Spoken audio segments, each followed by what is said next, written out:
Listen, give me a moment of your time. I'm going to educate you on something. Now, this video is for every single body, but I specifically want Haitians and Haitian Americans to listen to this. Haiti did not pay France for its independence. Repeat with me. Haiti did not pay France for its independence. Haiti gained its independence after a successful 12-year war. Yes, it started off as an insurrection, a slave rebellion, but this was heavy military excellence. I'm talking about strategies and alliances that were made. So much blood was shed. So many people love to discuss how many white people were massacred, but the real toll was the Haitian lives. 200,000 Haitians died for their liberty. This was half the black population.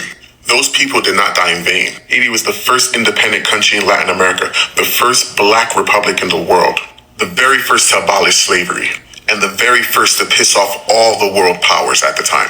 See, the indemnity that was paid over to France was not for its freedom. Haiti had already been free for 21 years. The issue was for those 21 years, it was so difficult to prosper. No country was willing to do trade with Haiti.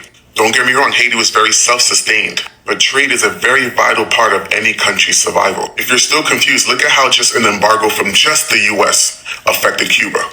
Now imagine a brand new nation who's strong, who's ready to build, who's ready to uplift its people, but unable to export its goods and import worldly goods. The people were getting tired with the government, and they were growing very restless. So the president at the time was Boyer.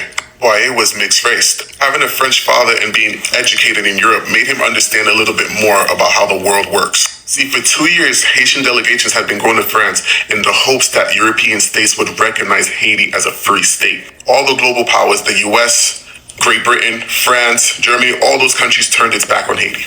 Being recognized as a free state would allow it to partake in the global economy. So for 2 years, Haitian leaders tried to go over and bargain with the French and the Europeans. The United Kingdom was so petty that it even acknowledged other countries like Gran Colombia, which is Venezuela, Colombia, all those countries that Haiti helped liberate and still refused to acknowledge Haiti. Overall, being black was a sin, and Haiti was a threat to their slave economy.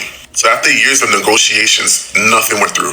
Until July 3rd, 1825, when Haiti was pretty much ambushed at its shores. A legion of battleships from France came all the way to Haiti's shores and demanded that Haiti pay for the losses that the slave owners and Europe had suffered because of the slave revolution.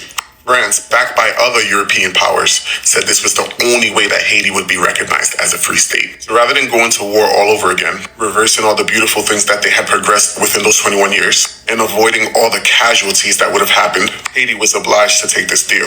150 million francs, not for its freedom, but to finally be able to prosper. So the next time you hear someone say that Haiti had to pay for its independence, kindly correct them, because Haiti didn't buy its freedom. They won it with blood.